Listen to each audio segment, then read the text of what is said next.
오늘 함께 보실 하나님의 말씀은 에베소서 4장 11절과 12절을 함께 보도록 하겠습니다. 에베소서 4장 11절 12절입니다. 짧은 구절이니까 한 목소리로 봉독하겠습니다. 그가 어떤 사람은 사도로, 어떤 사람은 선지자로, 어떤 사람은 복음 전하는 자로, 어떤 사람은 목사와 교사로 삼으셨으니 이는 성도를 온전케 하여 봉사의 일을 하게 하며 그리스도의 몸을 세우려 하심이라. 아멘. 오늘 아침에 한 10시 반쯤 되면 제가 이제 성가대랑 약속을 했습니다. 가서 이제 함께 가서 기도하고 올라오기로.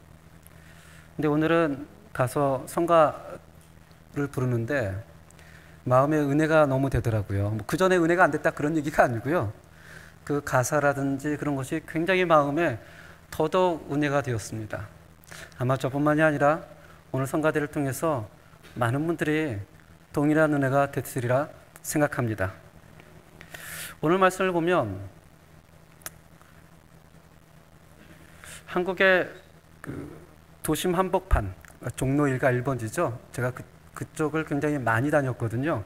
제가 섬기던 교회가 그쪽에 있어서. 그쪽에 가면 하루에 4만 명, 많게 오면은 5만 명이 온다는 교보문고가 지하에 있습니다. 그 교보문고 지상에는 이렇게 글이 돌로 새겨져 있습니다. 함께 읽어볼까요? 사람은 책을 만들고 책은 사람을 만든다. 이 명언이 외국에서 들어온 명언이 아니고 이 교보문고를 설립한 대산 신형호 분이 이거에 대한 이 신념이 있었습니다. 사람은 책을 만들고 책은 사람을 만든다. 이 문구 하나만 봐도 이 대산 신용호 이분이 교보문고를 어떠한 생각으로 어떠한 방법으로 만들었는지가 대략 그림이 그려집니다. 이 대산 신용호는 이렇게 얘기를 합니다. 교보문고를 설립하면서 남녀노소, 부자, 가난한 자 상관없이 그 누구라도 언제든지 책을 읽을 수 있는 장소를 만드는 것이 평생의 꿈이었다고 합니다. 교보문고가 있기 전에는 이렇게 대형 서점이 한국에 존재하지 않았습니다. 그리고 사람들이 너무너무 어려워서 책을 사서 볼 수가 없었습니다. 초창기 때는 그냥 많이 주기도 하고 사람들에게 어떻게 하면 책을 읽게 할까? 그 사람들 어떻게 인격이 형성되고 나라를 위하여 헌신할까? 또 유한양행이라는 기업이 있습니다. 유한낙스 들어보셨나요? 유한낙스. 사실 유한낙스가 굉장히 오래된 청소 도구 아닙니까? 아르헨티나에서는 그런 비슷한 것이 있습니다. 아구아 라반디나, 시노 아슈딘 이렇게 해가지고 아구아 라반디나는 이제 물에 설명을 한 거고 아슈딘은 메이커림입니다. 거기서 꽤 오래 살았는데도 불구하고 저희 어머님은 늘 청소할 때 얘기합니다. 유한낙스 가져와라 그래요. 유한낙스. 입에 베이셔가지고. 근데 신기한 게 저도 어쩔 때는 아슈딘 이게 하다가 자기야 유한낙스 좀 줘. 입에 베버렸습니다. 칠레 오니까 아슈딘, 아구아 라반디나 이렇게 사용하지 않더라고요. 글로로스 이렇게 사용하더라고요. 이름이 다르구나 라고 생각을 했습니다. 유한양행에서 나온 또 안티프라민이 있습니다. 기억하시나요? 이렇게 파란 연한 녹색으로 돼가지고 벌레 물렸을 때, 또 상처가 났었을 때, 또는 부었을 때, 뼈었을 때 정말 어릴 때부터 써오던 국민 상비약이죠. 가끔 장난으로 살짝 발라서 동생 눈에 이렇게 바르고 도망갔던 적 한 번쯤 다 경험해 보셨죠? 제가 아침 일부 예배 때 그때니까 세상에 아무도 그런 경험이 없었대요. 그래서 나만 나쁜 사람이었나 이런 생각했습니다. 이 유한양행을 설립한 사람은 이름이 유일한입니다. 유일한. 이분은 이 유한양행을 설립하면서 이런 신념이 있었습니다. 사람은 죽으면서 돈을 남기고 또 명성을 남기기도 한다.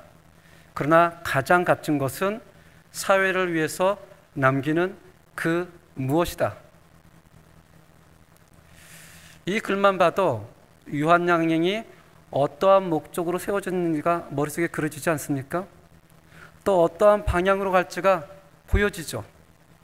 우리나라 최초로 기업인들 가운데 자기의 모든 재산을 사회에 돌려준 제1호가 이분이십니다. 마찬가지로 오늘날 어떤 회사, 어떤 기관을 알려면 첫 번째는 설립자가 누구인가를 보면 됩니다. 그 설립자가 어떠한 정신으로, 어떠한 생각으로 그 회사를 살렸는지를 보면 이 회사는 이것을 위해서 존재하는구나, 반드시 그렇게 따라가게 되어 있습니다. 우리는 계속해서 에베소서를 통해 그리스도의 몸된 공동체, 교회를 함께 나누고 있습니다. 사람들은 교회에 대해서 얘기를 할 때 대부분이 자기가 경험한 교회에 대해서 이야기를 합니다. 어떤 사람은 주장을 하죠. 교회는 따뜻해야 돼. 어떤 분은 얘기합니다. 교회는 사랑이 많아야 돼. 교회는 먹을 것이 풍족해야 돼.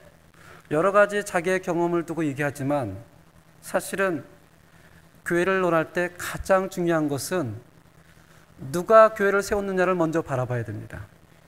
그리고 왜 세웠냐를 봐야 돼요. 성경에서 말하는 누가 세웠는지, 무엇을 위해 세웠는지를 무시하고 우리의 경험과 우리의 생각으로 한다면 그것이 온전한 교회가 될 수가 없습니다. 성경 66권 가운데 교회란 단어가 가장 먼저 나온 성경 구절이 있습니다. 우리가 너무나 잘 아는 마태복음 16장 18절입니다. 함께 읽어볼까요? 또 내게 이르노니 너는 베드로라, 내가 이 반석 위에 내 교회를 세우리니. 여기 보면 에디피카레 미 이글레시아, 이 당시는 아직 교회가 존재하지 않았습니다. 이 세상의 첫 번째 교회는 언제 존재합니까? 사도행전 2장 오순절날 성령이 이 땅에 오시면서 그들이 함께 힘써 기도하고 그때 처음 예루살렘 교회가 존재했습니다. 근데 예수님이 마태복음에서 얘기할 때는 교회란 개념이 없었습니다. 한 번도 들어보지 못했어요. 근데 불쑥 예수님 얘기를 하는 거죠. 근데 너는 베드로라, 이 반석 위에 누구의 교회예요? 누구의 교회? 내 교회라고 얘기를 합니다. 내 교회. 한 번도 교회가 있어 본 적도 없고 존재한 적도 없고 제자들은 교회가 뭔지 모르는 그때에 주님이 교회란 말을 사용하면서 이 교회는 누구 교회다? 내 교회다. 이 말이 나온 배경이 이렇습니다. 예수님이 제자들 모아놓고 얘기를 하죠. 사람들이 나를 누구라 하느냐? 제자들이 얘기를 합니다. 어떤 사람은 엘리야요, 어떤 사람은 선지자요, 어떤 사람은 죽은 세례 요한이 다시 돌아온 것 같습니다. 그래? 그렇다면 너희는 나를 누구라 얘기했냐? 이때 베드로가 얘기를 합니다. 주는 그리스도시요 살아계신 하나님의 아들입니다. 바요나 시모나, 내가 복되도다.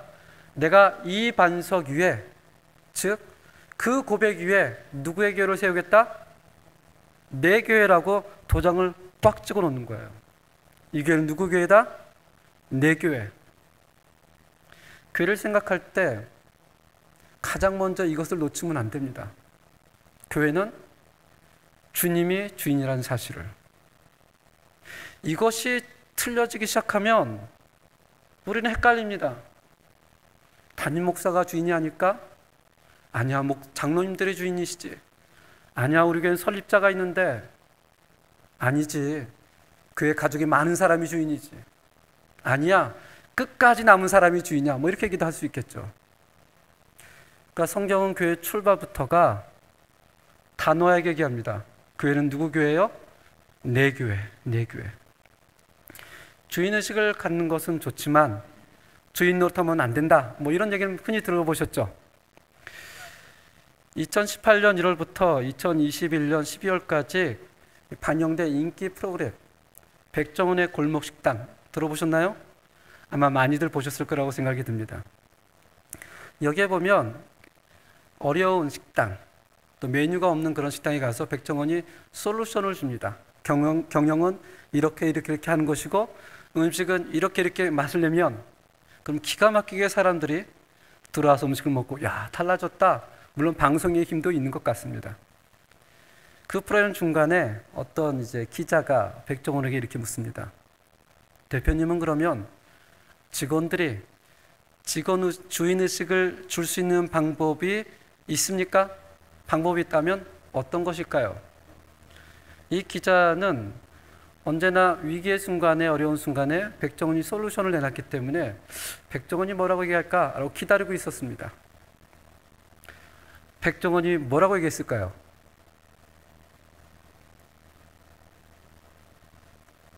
아주 단호하고 아주 짧게 듣자마자 바로 대답을 했습니다.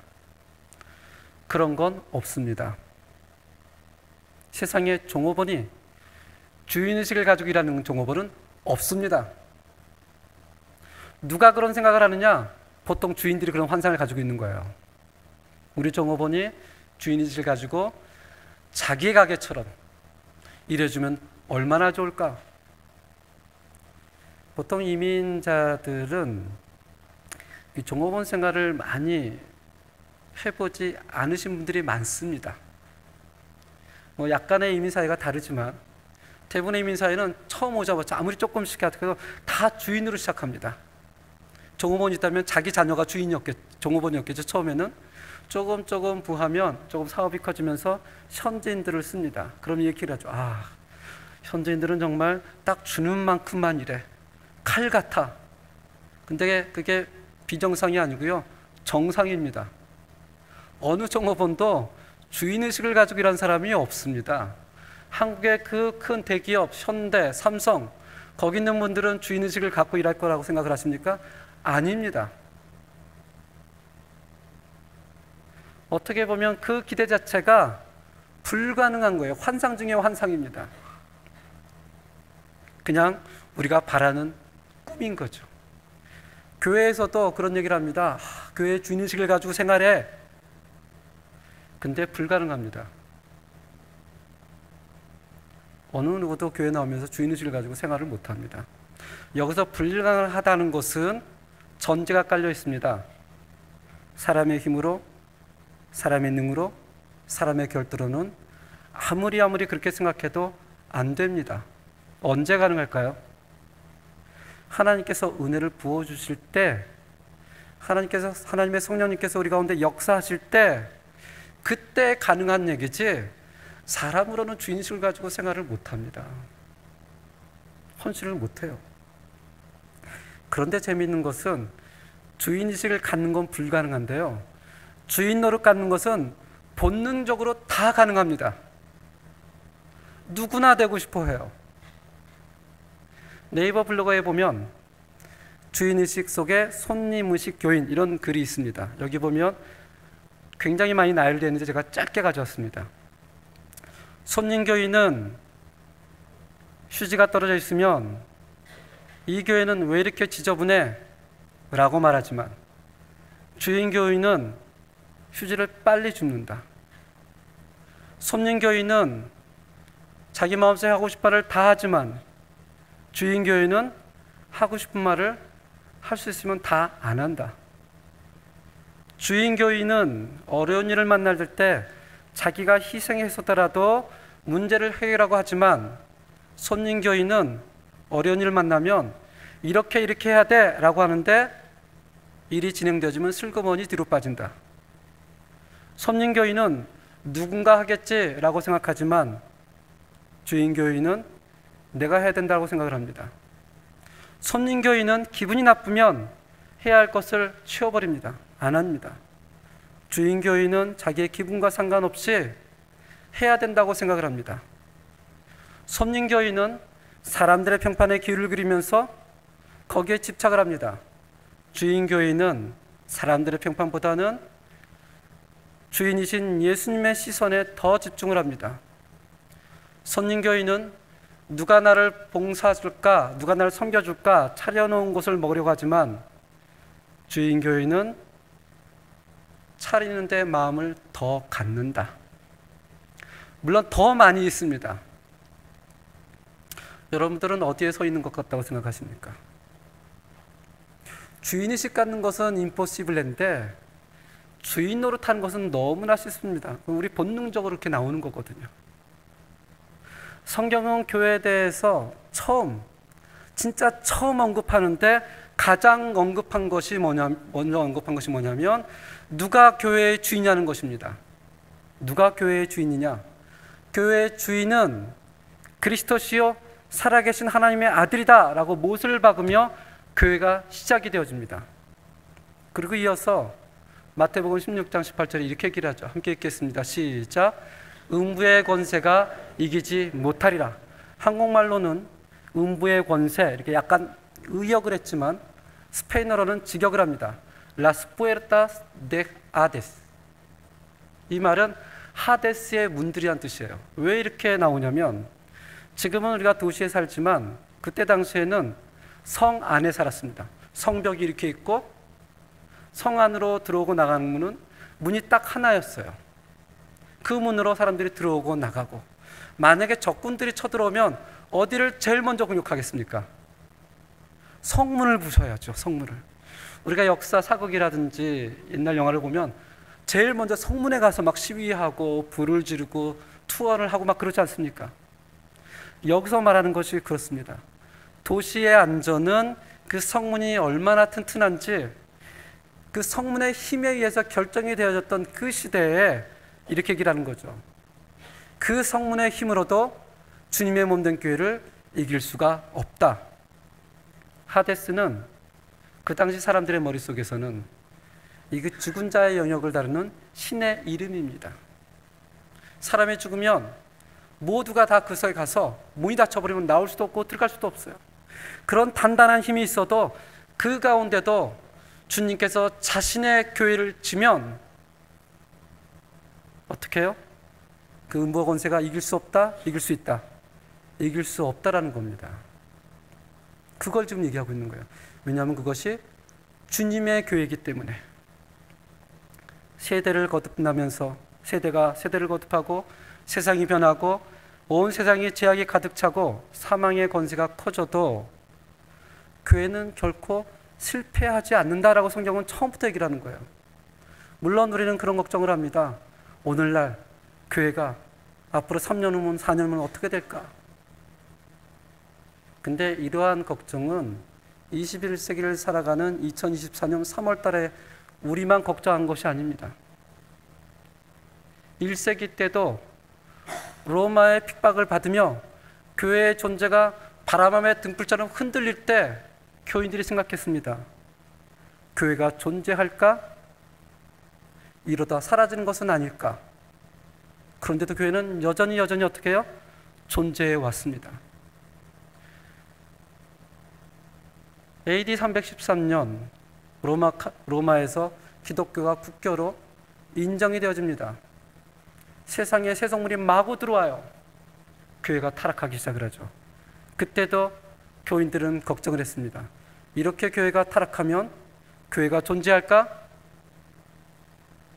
계속해서 존재했습니다. 중세기 때 교회 타락이 정점을 찌를 때 마틴 루터, 칼빈, 찌빙글리가 교회가 이래서는 안 된다 개혁을 합니다. 정말 결함으로 바위치기였습니다. 그런데 교회가 존재합니다. 지금도 마찬가지입니다. 한 번도 사람들의 생각 속에 교회는 든든하다, 존재할 거다 생각한 적이 한 번도 인간 역사에 없습니다. 그런데도 교회는 존재합니다. 왜 존재하죠? 우리가 잘해서? 아니에요. 주님의 교회이기 때문에 존재하는 거예요. 오늘 성경 말씀에서 그러잖아요.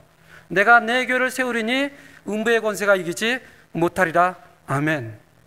저는 저희 교회도 이 교회의 주인이 우리 주 예수 그리스도임을 선포하는 교회가 되길 원합니다.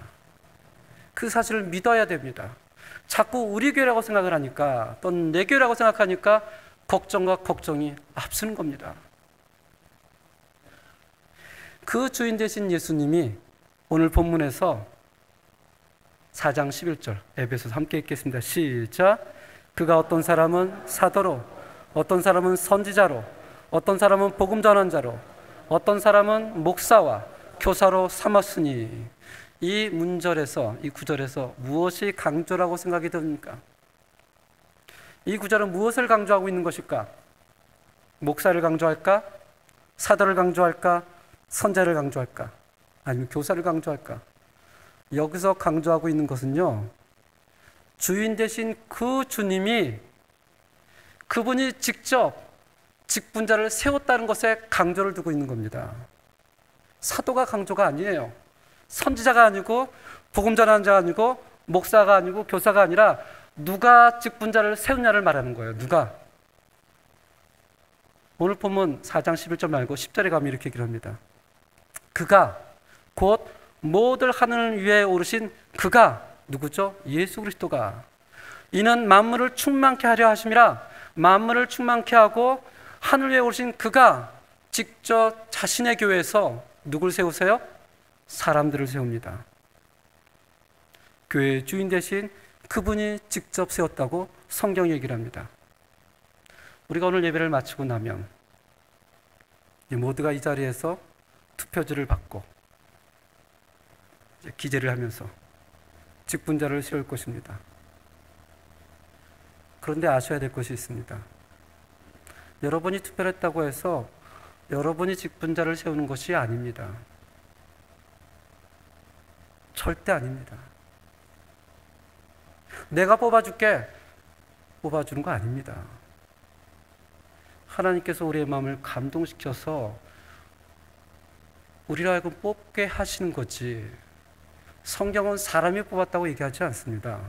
그가 만물을 충만케 하시는 그가 사도요, 선지자요, 복음 전한 자요, 목사요, 교사를 세우셨다.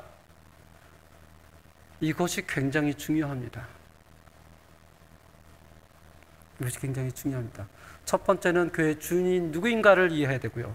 두 번째는 누가 직분자를 세웠느냐를 성경을 통해서 우리가 믿어야 됩니다. 변호사라는 영화를 보셨나요? 변호사. 옛날에 군제 독재 시대 때 이 송강호가 나와서 변호사라는 작업이 있습니다. 재판장에서 이렇게 얘기를 하죠.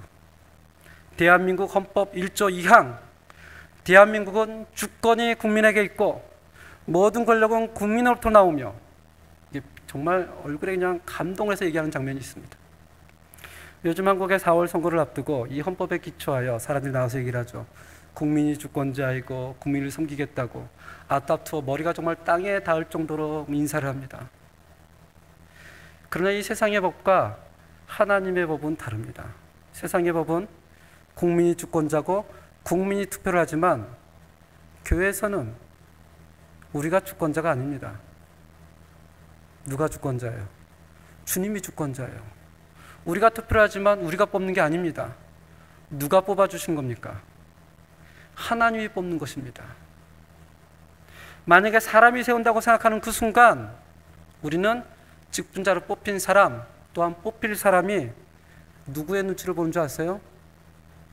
첫 번째 담임 목사 눈치 봅니다. 두 번째 장로들 눈치 봅니다. 세 번째 가족들 많은 사람들 눈치 봅니다. 사람이 뽑는다고 생각을 하니까. 자기를 불러주신 거룩한 소명을 느끼지도 못합니다. 눈치를 봐야 되니까.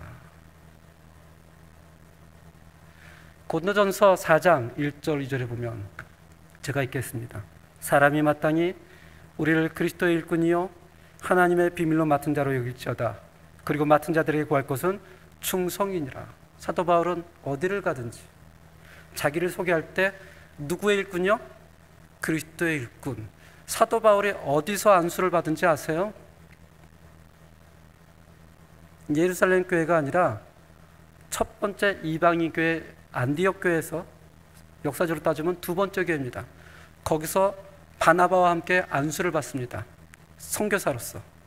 근데 그는 한 번도 안디옥 교회가 나를 일꾼으로 세워줬다고 얘기하지 않습니다. 누가 세워줬다고 얘기를 해요? 그리스도가 나를 세워줬습니다. 하나님의 비밀을 맡은 자로 나를 여겨주셨습니다. 맡은 자들에게 구할 것은 충성이니 하면서 누구에게 충성했다고 얘기합니까? 그리스도께. 하나님이 나를 세우셨으니 나는 하나님께 충성하겠습니다. 담임 목사에게 충성하는 거 아닙니다. 장로님들에게 충성하는 거 아닙니다. 이 말은 그러니까 마음대로 하세요 이 말이 아닙니다. 주님께 충성하는 겁니다. 목사도 주님께, 장로도 주님께, 권사도 주님께, 안수집사님도 주님께. 왜냐하면 나를 뽑아주신 분이 주님이시니까. 여기서 말하는 사도, 선지자, 복음전환자, 목사는 수직적인 개념이 아닙니다. 늘 반복해서 얘기하죠. 수직적인 개념이 아니고요. 어떤 사람은 사도로, 어떤 사람은 선지자로, 어떤 사람은 복음전환자로 하면서 기능적으로 나눈 거지, 이걸 자꾸 수직적으로 얘기하니까 이상하게 되는 거예요. 현지교회 가면 나는 파스토리다. 그 다음날 나는 선지자가 나타납니다. 그 다음날 나는 사도란 사람이 나타나요. 최근에는 천사장도 나타납니다.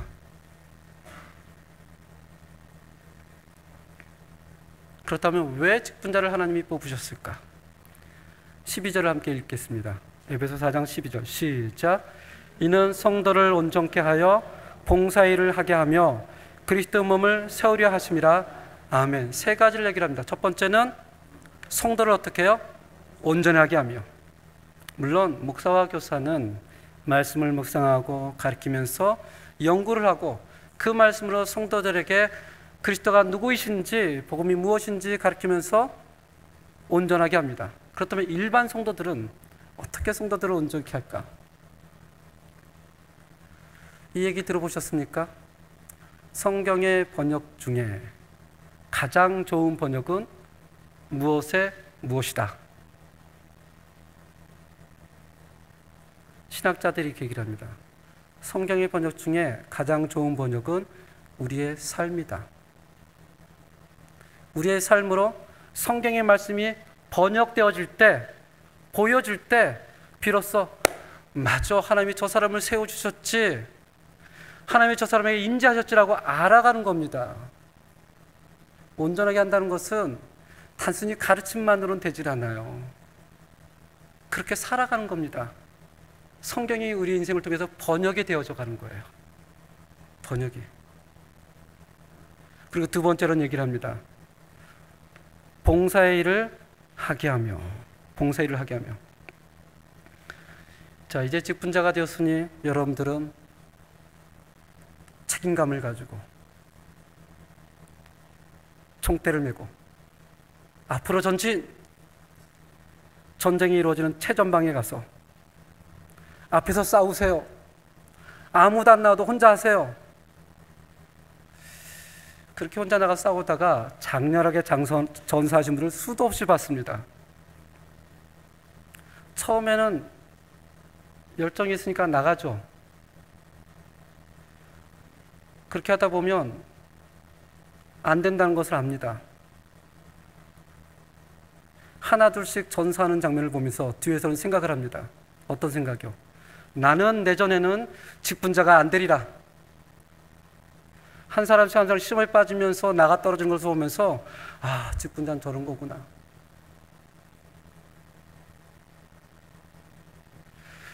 직분자에게 너무나 과도한 십자가를 지어주지 마세요. 봉사는 직분자가 하는 것이 아닙니다. 직분자와 함께 성도들이 다 같이 하는 겁니다. 근데 우리는 직분자가 한다고 생각을 해요. 그러니까 쉽게 표현하죠. 장로가 해야지. 권사가 해야지. 직분자가 아닌 사람들은 아무런 뜻 없이 얘기하지만 직분자는 그 말을 들으면요, 가슴이 여기까지 턱 올라옵니다. 전사해야 되나? 죽어야 되나? 그래, 지금이 3월달이니까 10개월만 버티자. 정말 버티며 나갑니다. 봉사는 직분자가 하는 게 아니에요. 직분자도 하는 거죠. 그리고 이런 봉사를 통해서 오늘 성경 말씀이 마지막에 뭐라고 얘기를 하죠? 그리스도의 몸을 어떻게 해요? 세우려 하심이라. 함께 서로 봉사하면서 그러한 모습으로 주의 공동체가 함께 세워져 가는 것입니다. 다시 한번 설교 말씀을 마무리합니다. 교회의 주인은 주님이십니다. 교회가 탄생하기 전부터, 이 땅에 존재하기 전부터 주님은 그렇게 얘기했습니다. 내 교회를 내가 세우겠다. 그리고 그 교회의 주인 되신 주님이 직분자를 세웁니다. 누가 세우신다고요? 주님이. 그래서 그 직분자들과 성도들이 함께 봉사하며 주의 몸된 교회 공동체를 온전하게 하는 겁니다. 직분은 타이틀이 아닙니다. 교회는 일을 하기 위해서 오는 것이 아닙니다. 섬기러 오는 것이죠. 사람이 나를 세워줬고 일을 한다 온다면 여러분들은 직분을 받아도 채 1개월을 가지 않을 겁니다. 잠깐 열정 들었다가 금방 사라질 겁니다. 하나님이 나를 세워주셨고 하나님이 나를 부르셨다는 그것이 있어야 직분에 대한 열정과 소망이 생기며 또 함께 합심하여 도와줄 때 그 직분자들을 보며 그 다음 사람들이 생각을 하는 겁니다. 나도 저렇게 직분자가 되어서 주의 공동체를 세워야지. 저는 저희 교회가 그런 은혜가 있기를 바랍니다. 그냥 몰빵해서 그냥 너 해 이런 게 아니고요. 정말 주를 섬겨야지. 주의 몸된 교회를 섬겨야지. 그런 거룩한 소망과 열정이 우리 모두에게 있기를 주님의 이름으로 축원합니다.